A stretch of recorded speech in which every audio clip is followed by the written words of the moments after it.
세례 요한이 광야에 이르러 죄 사함을 받게 하는 회개의 세례를 전파하니 온 유대 지방과 예루살렘 사람이 다 나아가 자기 죄를 자복하고 요단강에서 그에게 세례를 받더라. 요한은 낙타털 옷을 입고 허리에 가죽띠를 띠고 메뚜기와 석청을 먹더라. 그가 전파이르되 나보다 능력 많으신 이가 내 뒤에 오시나니 나는 굽혀 그의 신발끈을 풀기도 감당하지 못하겠노라. 나는 너희에게 물로 세례를 베풀었거니와 그는 너희에게 성령으로 세례를 베푸시리라. 그때 예수께서 갈릴리 나사렛으로부터 와서 요단강에서 요한에게 세례를 받으시고 곧 물에서 올라오실새 하늘이 갈라짐과 성령이 비둘기같이 자기에게 내려오심을 보시더니 하늘로부터 소리가 나기를 너는 내 사랑하는 아들이라 내가 너를 기뻐하노라 하시니라. 아멘. 할렐루야. 여러분 새해 복 많이 받으시기를 바랍니다. 우리 옆 사람에게 새해 복 많이 받으세요 한번 인사하시기 바랍니다. 새해 복 많이 받으세요. 새해 복 많이 받으세요. 예. 금년은 붉은 말의 해라고 하는 병원이라고 합니다. 예, 저는 개인적으로 말맛이기 때문에 말이 들어가면 무조건 기분이 좋습니다. 관우가 탔던 말이 적토마라고 하는데 이 적토마는 하루에 1000리를 달린다고 합니다. 2026년 적토마와 같은 이 병원년에 여러분 모두 뛰고 달려도 피곤치 않는 그리고 놀라운 기적을 일으키시는 여러분이 다 되시기를 주님의 이름으로 축원합니다. 아멘. 특별히 이제 금년에는 우리가 송구 영신 예배 때 우리에게 주신 약속의 말씀 스가랴 4장 6절 이는 힘으로 되지 아니하며 능력으로 되지 아니하고 오직 나의 영으로 되느니라. 2026년에는 이 말씀대로 우리의 힘으로 능으로 살지 않고 오직 성령의 능력으로 사심으로 기적이 상식이 되는 복된 한 해가 되시기를 주님의 이름으로 축원합니다. 아멘. 오늘 이제 신년 감사 주일을 맞이해서 이제 본격적인 성령의 시작을 선포하심으로 2026년 내내 성령 충만해서 성령의 능력으로 사시기를 바랍니다. 오늘 마가복음 1장 1절을 보면 하나님의 아들 예수 그리스도의 복음의 시작이라고 선포하면서 예수님의 구원의 복음을 증거한 것을 볼 수가 있습니다. 이 복음도 시작이 있더라는 거죠. 시작을 선포하고 가더라는 거죠. 그런데 이 예수님의 이 복음의 시작을 보면 예수님께서 공생애를 시작하시면서 먼저 하신 일이 있습니다. 바로 요단강에서 세례를 베풀고 있는 세례 요한에게 나아가서 예수님께서 물 세례를 받으셨다라는 것을 볼 수가 있습니다. 여러분 잘 아신 것처럼 예수님 오시기 전까지 세례 요한은 이 물 세례를 베풀면서 예수님께서 베푸실 이제 성령 세례를 예표를 했습니다. 미리 이제 보여준 것입니다. 그래서 세례 요한은 이 죄 사함을 받게 하는 물 세례를 전파하면서 물로 세례를 베풀어 주었습니다. 그러면서 그는 이렇게 이야기를 했습니다. 나보다 능력 많으신 이가 내 뒤에 오시나니 나는 굽혀 그의 신발끈을 풀기도 감당하지 못하겠노라. 나는 너희에게 물로 세례를 베풀었거니와 그는 너희에게 성령으로 세례를 베푸시리라고 하면서 예수님께서 오셔서 물 세례가 아니라 성령 세례를 베풀어 주실 것을 그렇게 예언해 주었습니다. 여러분 구약 시대에 이제 하나님을 예배했던 성전과 그 성전에서 이제 대제사장들이 이제 희생 제사를 드렸지 않습니까? 그런데 바로 이 구약 시대 성전에서 드리는 이 희생 제사는 다름이 아니라 예수 그리스도의 희생 제사를 상징하는 예표였다라는 것입니다. 그러니까 하나님께서는 사람들이 성전에서 양을 잡아서 피를 흘려서 하나님에게 제사를 드림으로 하나님 앞에 죄 용서를 받는 것을 통해서 우리의 희생제물이신 되시고 또 우리의 대제사장이 되어주시고 우리의 진정한 성전이 되어주신 예수님을 통해서 우리가 영원한 죄 용서함을 받아 구원받는다고 하는 사실을 상징적으로 미리 보여주신 것입니다. 할렐루야. 다시 말씀드린다면 구약시대 사람들은 단순히 보이는 현상적인 그런 동물의 희생제사를 드린 것으로 끝나는 것이 아니라 그 이면에 그런 희생제사의 실체이신 예수님의 대속을 믿음으로 죄 용서받고 구원을 받아야 했던 것입니다. 그러니까 구약시대 이제 사람들이 성전에 가서 희생제사를 드렸단 말이에요. 그런데 만약에 희생제사만 드리고 그거로 끝났다고 한다면 그들은 죄 용서를 받지 못하는 것입니다. 그들은 영원한 죄 용서를 받지 못하는 것입니다. 비록 보이는 그런 희생 제물을 드려서 이렇게 성전에서 제사를 드리지만 그 마음에는 그 속으로는 내가 이 양을 드리는 것은 곧 희생 양이신 예수 그리스도를 드림으로 인해서 내 죄가 다 용서된다고 하는 것을 믿음으로 제사를 드려야 했던 것입니다.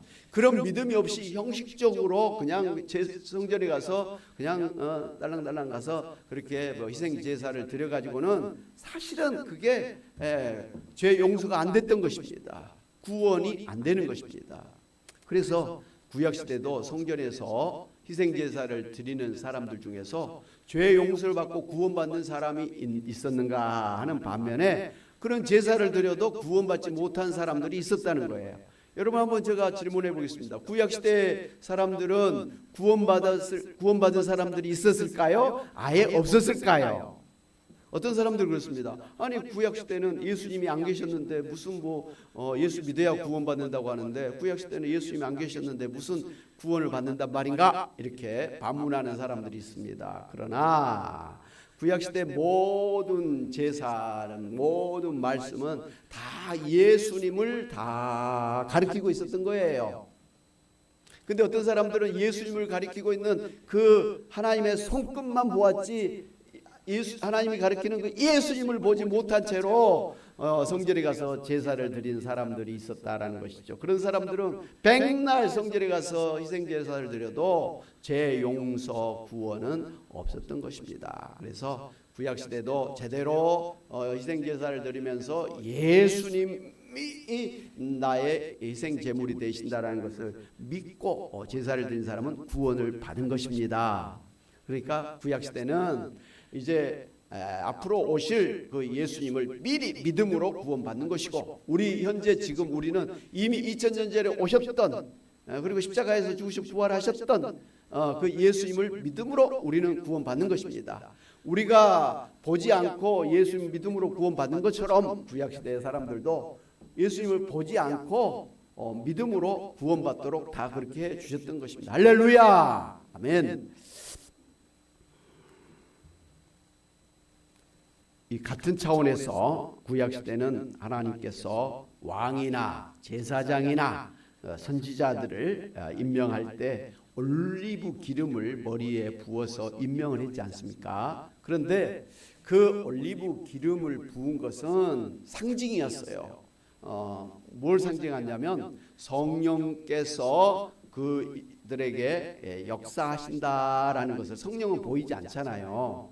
그래서 하나님께서 왕, 선지자, 제사장을 임명할 때는 성령을 보내서 성령의 능력으로 하나님의 일을 하게 하셨는데 보이지를 않으니까 사람들이 잘 모른단 말이에요. 성령이 임했는지를 모르니까 하나님께서 좀 깨닫도록 하기 위해서 보이는 그 올리브 기름을 머리에 부어주심으로 하나님께서 기름 부어주셨구나. 성령께서 기름 부어 주셨구나 이렇게 깨닫게 하셨다라는 거예요. 할렐루야. 그러니까 단순히 기름만 부어준 게 중요한 게 아니라 그 이면에 이 기름의 실체가 되는 성령의 기름 부으심이 있었다라는 것을 알아야 했던 것이죠.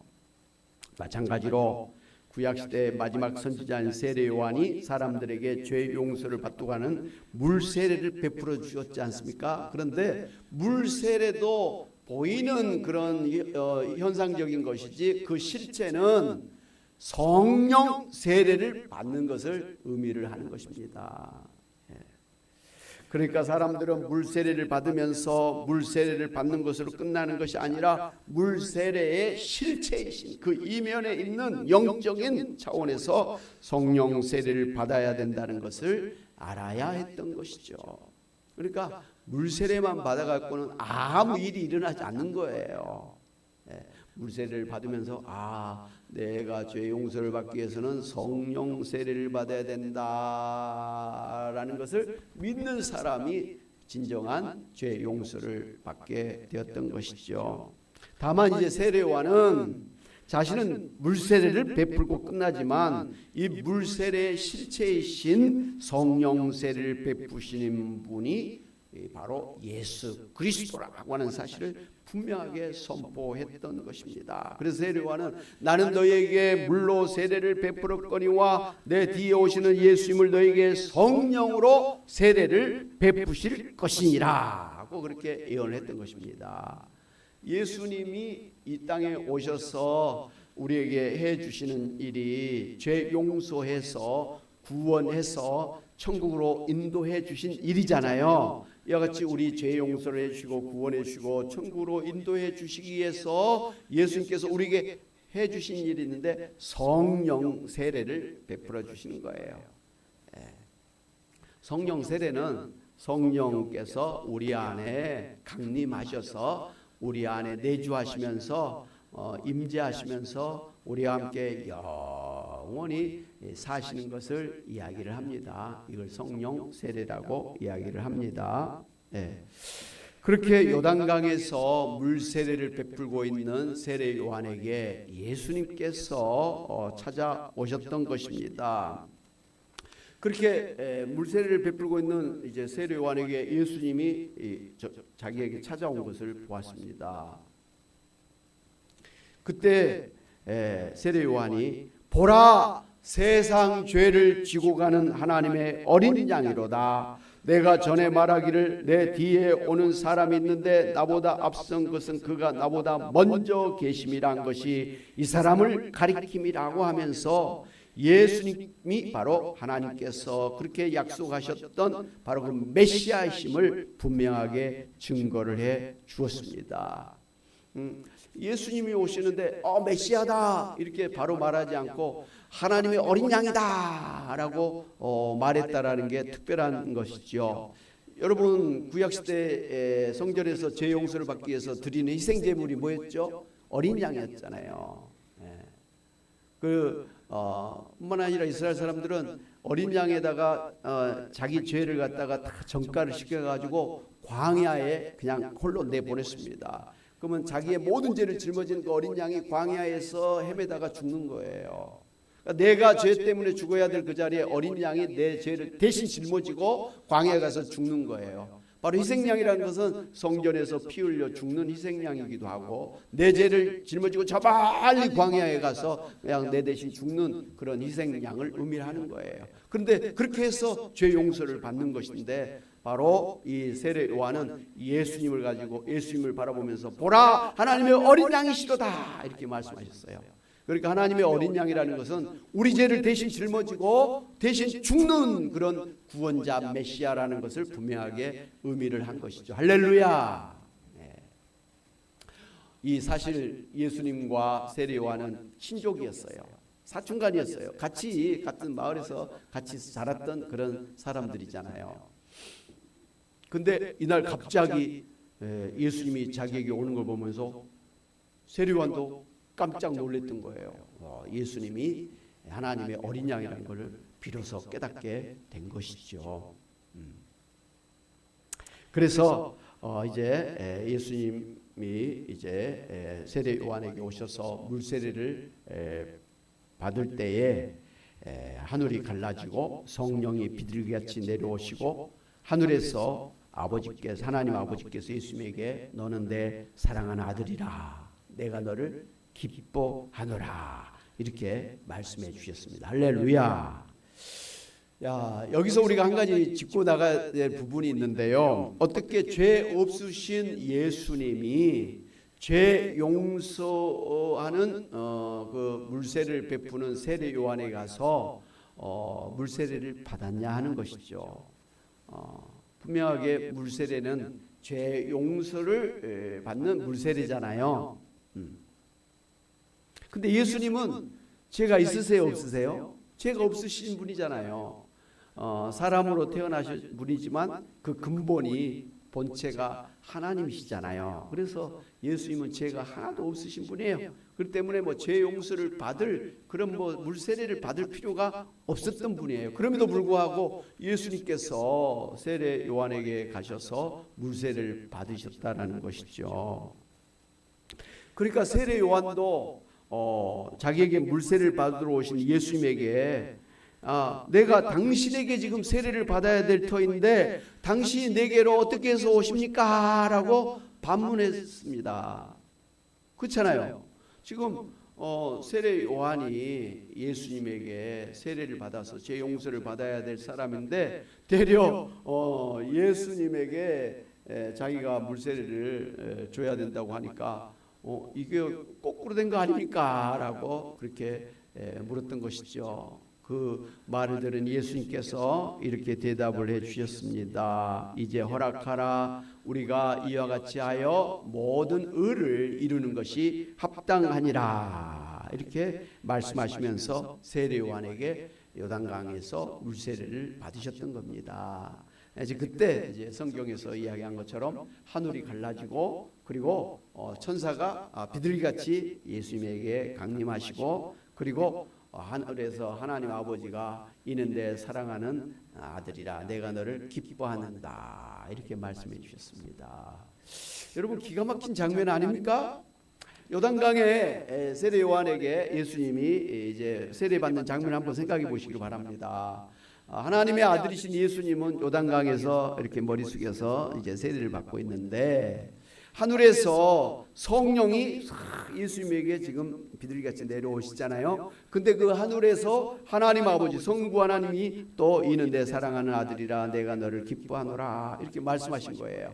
이 한 장면 속에 하늘에서는 하나님 아버지께서 말씀하고 계시고 성령 하나님은 예수님에게 비둘기같이 강림하시고 성자 예수님은 이 또 요단강에서 이렇게 세례를 받고 계시다는 것이죠. 한 장면 속에 성부, 성자, 성령이 한꺼번에 존재하시는 아주 기가 막힌 장면을 볼 수가 있습니다. 예수님의 이 복음의 시작은 이와 같이 성부, 성자, 성령께서 함께 하심으로 시작된 것을 볼 수가 있습니다. 할렐루야! 예수님의 마지막 십자가에서도 마찬가지죠. 이 예수님께서 십자가에 달리셨을 때 달리셨어요. 성령이 예수님을 붙잡아 주셨어요. 그리고 하늘에서 하나님께서 예수님을 제물로 받으신 거예요. 예수님은 항상 성부, 성자, 성령이 함께 하시면서 이 하나님의 일을 하셨던 것을 시작과 끝을 보면서도 우리가 분명하게 알 수가 있는 것입니다. 여러분 어쨌든 이와 같이 세례 요한에게 세례를 받으심으로 예수님의 공생애가 구원의 역사가 시작되고 있는 걸 볼 수가 있는데 왜 예수님께서는 이 세례 요한에게 가셔서 물세례를 받으셨냐는 것이죠. 의아한 부분이에요. 근데 예수님께서는 하나님의 의를 이루기 위해서 이렇게 하는 것이 합당하다 하시면서 세례를 받으셨다는 것이죠. 도대체 무슨 의를 이루신다는 것일까요? 그 예수님은 십자가에서 대속의 죽으심을 당하시기 위해서 모든 죄인들을 대신해서 대표해서 이 세상의 죄를 대신 짊어지신 하나님의 어린 양, 희생양, 죄인이 되어 주신 것입니다.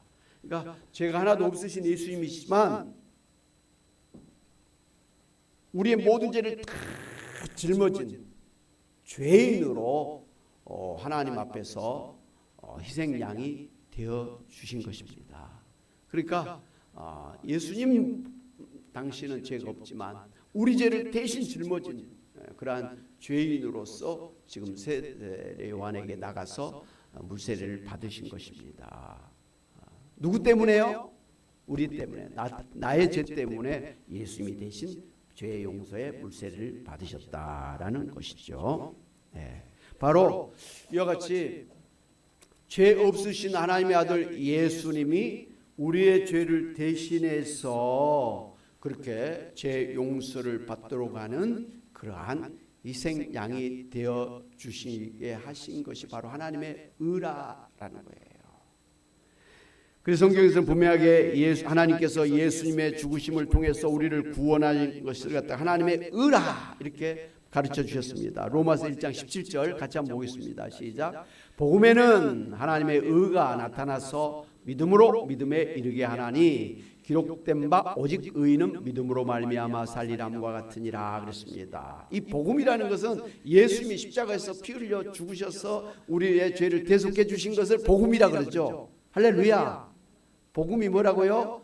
예수님이 우리 대신 십자가에 피 흘려 주심으로 우리의 죄가 다 용서돼서 구원받는다라는 것입니다. 그런데 이와 같이 예수님의 십자가를 통해서 우리가 죄 용서받게 하는 것은 하나님의 의로서 됐다라고 지금 이렇게 로마서에서 분명하게 말씀을 해주신 거예요.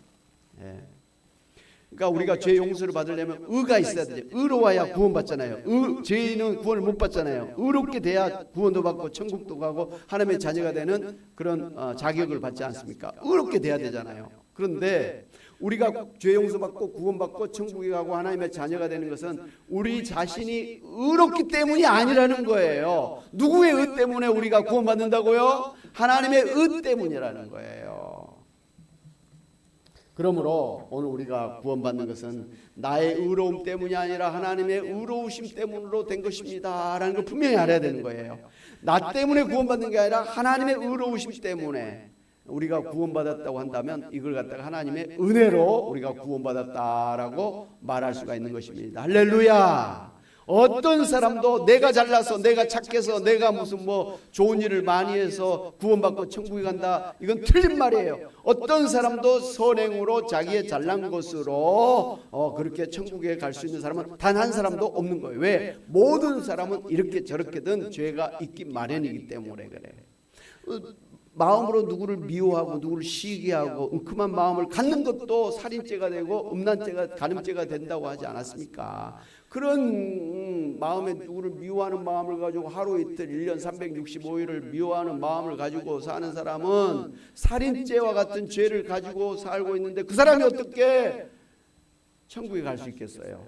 아무리 좋은 일 선행을 많이 해도 한 사람을 미워하는 미운 마음 가지면 그것 때문에 천국에 못 가는 거예요. 그렇기 때문에 어떤 사람도 천국에 갈 수가 없는 것 아니겠습니까? 이런 죄가 없는 사람이 한 사람도 없기 때문에 말입니다. 그렇기 때문에 우리가 구원받고 천국에 가고 하나님의 자녀가 된다고 하는 것은 나의 의 때문이 결코 아닙니다. 오직 하나님의 의 때문에 우리가 구원받고 우리가 의인이 되어지고 천국에 갈 수가 있게 되었다 이 말씀입니다. 할렐루야. 둘째로 예수님이 세례 요한에게 물세례를 받으신 것은 이제 물세례를 받는 구약의 시대가 끝났다. 그리고 대신에 성령 세례를 받는 신약 시대가 구원의 시대가 시작되었음을 선포하신 것입니다. 이 구약 시대는 이제 예수님이 오실 것을 기다리고 있었지 않습니까? 그리고 계속해서 선지자들 통해서 이제 말라기 선지자를 통해서 이 스가랴 선지자를 통해서 계속해서 구약의 마지막까지 이제 우리를 구원하실 구원자를 하나님이 보내주시겠다. 그 앞서 예수님의 길을 예비하는 세례 요한이 올 것이다. 이렇게 말씀을 해 주신 거로 구약 성경이 끝나는데요. 바로 이 보내주기로 약속하셨던 그 구약의 시대가 이제 끝나고 바로 약속하셨던 그 메시아가 오셨다고 하는, 그래서 메시아가 오셔서 우리에게 성령 세례를 베푸심으로 우리 죄를 완전하게 영원히 용서해 주시고 구원해 주시는 그런 구원의 시대가 시작되었다라는 것을 지금 보여주신 것입니다. 그러니까 예수님의 이 물세례는 이 구약과 신약이 쫙 갈라지는 기준점이 됐어요. 물세례를 받는 순간까지는 구약 시대의 마지막이고요. 그 다음에 물세례를 받을 때 성령으로 세례를 받으신단 말이에요. 그때는 이제 신약 시대에 딱 출발하는 그런 분기점이 됐다라는 걸 볼 수가 있습니다. 그러니까 예수님의 이 복음의 시작, 요단강에서 세례를 받으신 것은 이 구약 시대와 신약 시대가 쫙 갈라지는 그런 결정적인 포인트였다라는 것을 우리가 알 수가 있는 것입니다. 세 번째로 예수님 요단강에서 물세례를 받으실 때 물세례의 실체이신 성령 세례가 예수님에게 성취되었다고 하는 사실을 증거하신 것입니다. 세례요한이 나는 물세례를 받지만 이제 내 뒤에 오시는 분은 물세례가 아니라 성령 세례를 베푸신다 하면서 자기의 물세례는 앞으로 예수님이 베풀어 주실 성령 세례를 상징한다고 했잖아요. 그런데 그동안 상징적으로 했던 물세례가 이제 성령 세례로 성취되어진 바로 그 순간이 예수님의 요단강에서의 물세례 순간이었다라는 것을 볼 수가 있습니다. 그러니까 구약의 성령 세례를 약속하신 게 이제 예수님에게 성취됐다, 예수님에게부터 이제 시작됐다라는 것을 보여주셨다라는 것이죠. 이렇게 죄 없으신 예수님께서 물세례를 받으실 때 하늘이 열리고 성령이 비둘기같이 예수님에게 내려오시고 하나님께서 예수님이 하나님의 아들이심을 증거해 주셨습니다. 여러분, 예수님께서 이 성령 세례를 받으셨다고 하는 것은 구약시대에 여러분이 기억하시겠지만 구약시대 하나님께서 왕을 세울 때, 선지자를 세울 때, 제사장을 임명할 때 뭘 발라줬다 했죠? 올리브 기름을 부었잖아요. 하나님께서 어떤 하나님의 그 일을 임명하실 때는 이와 같이 기름 부어서 그렇게 임명을 하셨다는 것이죠. 바로 그 기름 부음은 성령의 기름 부음을 의미한다고 했죠. 그렇기 때문에 예수님에게 이 성령의 기름 부으심, 성령 세례를 받으셨다고 하는 것은 예수님이 왕이시란 말이에요. 예수님이 제사장, 대제사장이라는 거예요. 예수님이 하나님의 보내신 선지자라고 이 삼중 직분을 다 갖고 계신 분이 예수님이에요. 그래서 왕에게 기름 부음 받고 또 선지자로서 기름 부음을 받고 대제사장으로서 기름 부음을 받은, 그래서 성령으로 기름 부음을 받은 분이 바로 예수님이시다라는 것을 분명하게 보여주신 거예요. 그러니까 예수님의 이 성령 세례는 바로 예수님이 하나님이 약속하셨던 바로 그 하나님 나라의 왕이시요, 또 우리의 죄를 대속해 주시는 대제사장이요, 또 우리를 하나님 앞으로 인도하는 선지자라는 것을 분명하게 보여주는 그런 장면이라는 걸 볼 수가 있습니다. 사랑하는 여러분, 이렇게 예수님께서 이 복음의 시작을 알리는 공생애를 시작하시면서 가장 먼저 성령 세례를 받으셨다고 하는 사실이 중요하다라는 것입니다. 로마서 8장 9절에 이렇게 말씀하셨어요. 같이 한번 크게 읽어보겠습니다. 시작. 만일 너희 속에 하나님의 영이 거하시면 너희가 육신에 있지 아니하고 영에 있나니 누구든지 그리스도의 영이 없으면 그리스도의 사람이 아니라고 말씀을 해주셨습니다.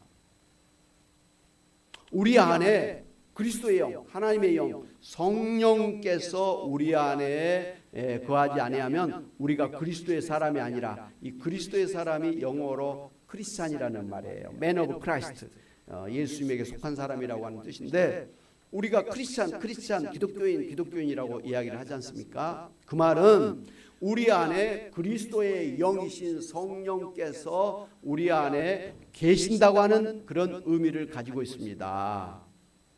그리스도의 영이 그 사람 안에 없으면 그 사람은 그리스도의 사람이 아니다라는 거예요. 그러므로 구원받는 사람은 그 안에 누가 계시다고요? 성령이 계시다는 것이죠. 할렐루야. 오늘 여러분 예수님 믿으시고 구원받은 걸 믿습니까? 그렇다면 여러분 안에 성령께서 여러분 안에 계신 것을 믿으시기를 바랍니다.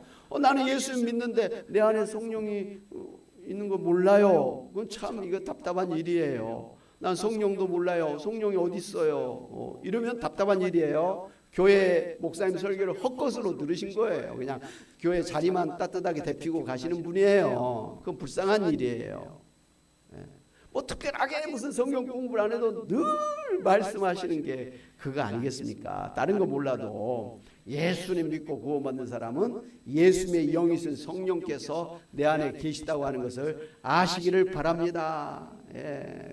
아이가 초등학교 가면 가나다라 배운 게 기본으로 배운 것처럼 교회 다니신 분은 내가 예수 믿으면 구원받는다. 예수 믿고 구원받는다. 에게는 그리스도의 영이신 하나님의 영이신 성령께서 내 안에 계시기 때문에 내가 구원을 받는 것이다 라는 것을 기본적으로 아시기를 바랍니다. 왜 이런 말씀을 드리냐면 예수 믿는다고 하는 분 중에서 성령이 자기 안에 있는 걸 모르고 사는 답답한 분들이 있기 때문에 그렇습니다. 성령이요? 성령이 뭔데요? 뭐 이렇게 말씀하시는 분들이 있더라는 거예요. 성령에 대해서 도통 관심이 없는 거예요. 그러니 뭐 성령을 사모하고 뭐 성령의 은사를 사모하고 성령의 열매를 사모하고 뭐 성령 충만을 사모하고 성령의 뭐 사람으로 살기를 바라는 그런 신앙의 삶이 없는 것이죠. 그냥 나 예수 믿어 그러고 딸랑딸랑 교회 왔다가 가고 뭐 그런 것만 있는 거예요. 그거 참 뭐 허접한 일이에요. 여러분 그러한 여러분이 되시지 않기를 주님의 이름으로 축원합니다. 그잖아요. 제대로 예수 믿어야죠. 이렇게 교회에서 목이 터져라고 반복해서 가르치는데도 엉뚱하게 뭐 다른 데 가가지고 거기서 뭐 하나님을 만났느니 뭐 그러고 있으면 안 된다는 거예요.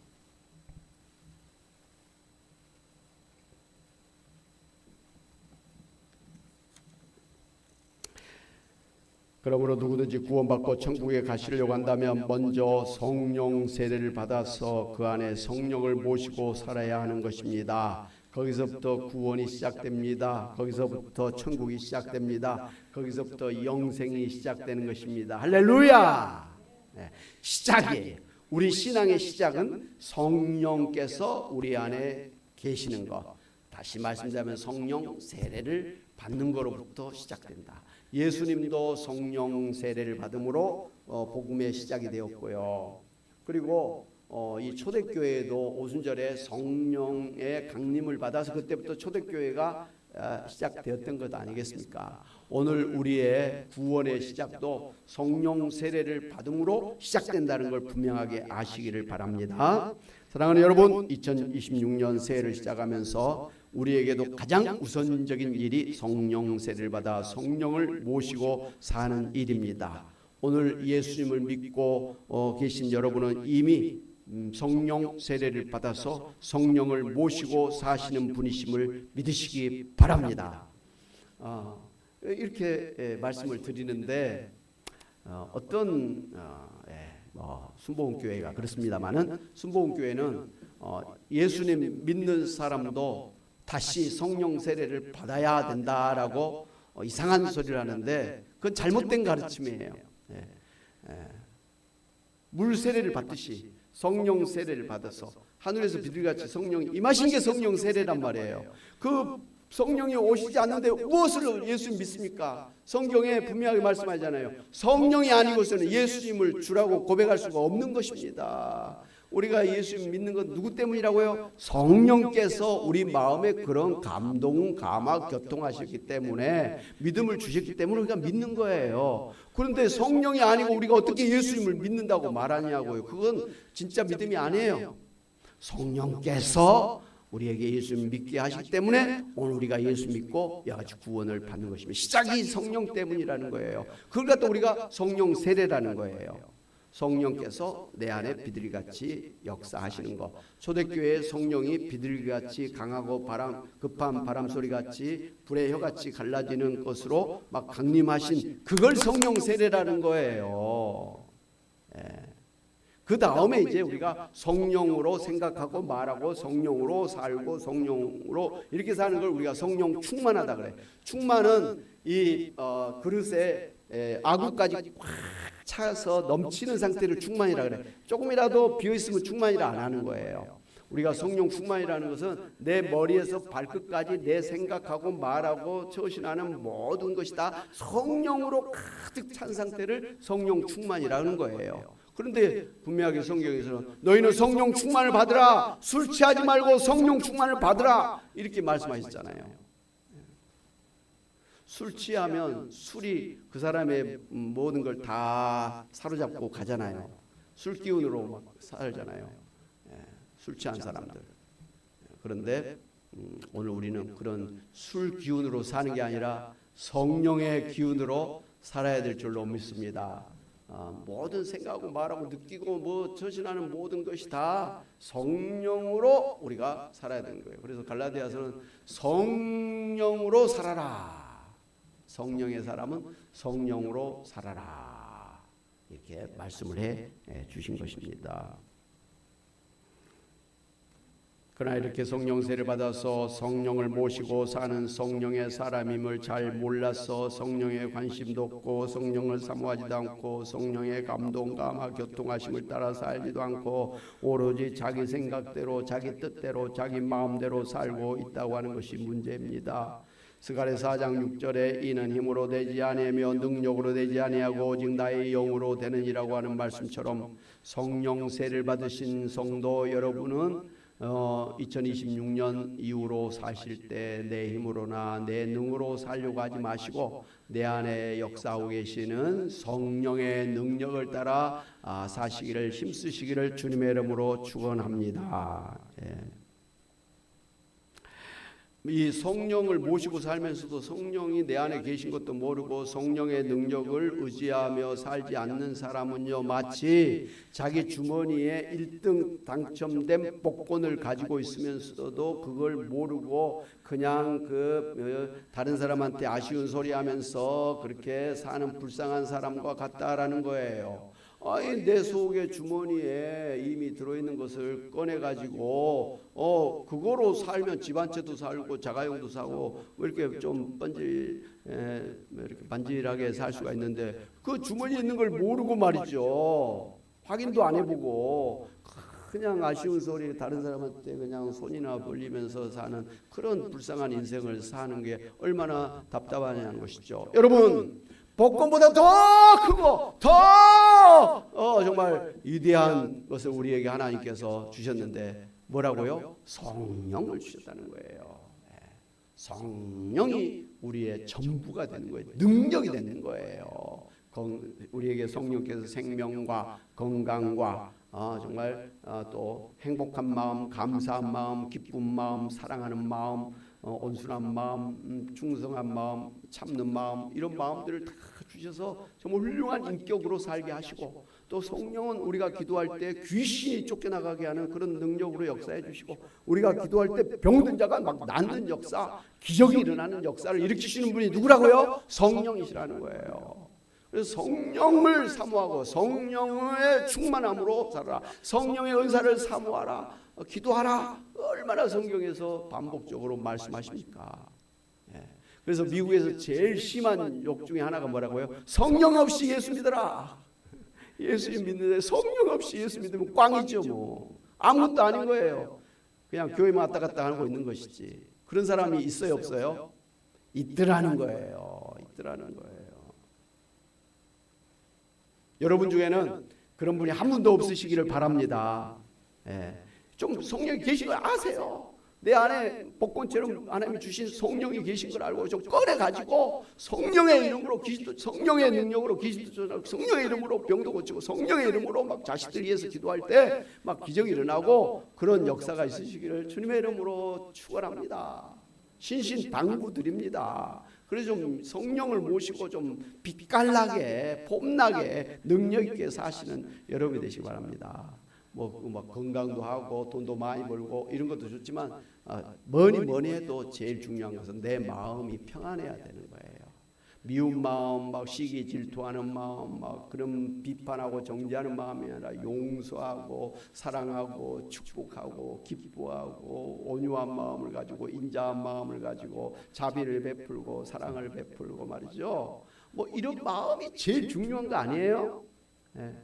돈을 막 산더미처럼 쌓아놔도 마음에 불평, 불만, 원망, 뭐 그런 마음을 가지면 그게 뭐 소용이 있어요. 우리가 흔히 말하는 것처럼 비록 비가 새는 판잣집에 초가집에 살더라도 마음이 기쁘고 행복하고 감사하고 그러면 그게 천국이라고 그러지 않습니까? 2026년 첫째는 여러분 마음에 감사함이 넘치는 한 해가 되시기를 바랍니다. 그건 성령의 열매예요. 뿐만 아니라 성령께서 여러분에게 건강으로 또 형통의 복으로 인도하심으로 영육간에 건강하며 형통한 복을 누리시며 사시기를 주님의 이름으로 축원합니다. 아멘. 우리 말씀 생각하면서 찬양 같이 하시죠. 찬양하면서 성령을 사모하고 성령 충만을 사모하면서 우리가 나가기를 바랍니다. 찬송가 185장입니다. 박수면서 힘차게 합시다. 이 기쁜 소식을 온 세상 전하세요. 이 기쁜 소식을 온 세상 전하세. 큰 환난 고통을 당하는 자에게 주 믿는 성도들 다 전할 소식은 성령이 오셨네. 그렇습니다. 성령이 오셨네. 성령이 오셨네. 내 주님 보내신 성령이 오셨네. 이 기쁜 소식을 온 세상 전하세. 성령이 오셨네. 아멘. 만왕의 왕께서 저 사로잡힌 자 다 구원하시고 잠자를 주시. 그렇습니다. 승리의 노래가 온 성에 들리니 성령이 오셨네. 아멘. 성령이 오셨네. 아멘. 성령이 오셨네. 내 주님 보내신 성령이 오셨네. 이 기쁜 소식을 온 세상 전하세. 성령이 오셨네. 한없는 사랑과 그 크신 은혜를 늘 의심하면서 안 믿는 자에게 내 작은 힘으로 곧 증언하리니 성령이 오셨네. 아멘. 성령이 오셨네. 성령이 오셨네. 내 주 보내신 성령이 오셨네. 이 기쁜 소식을 온 세상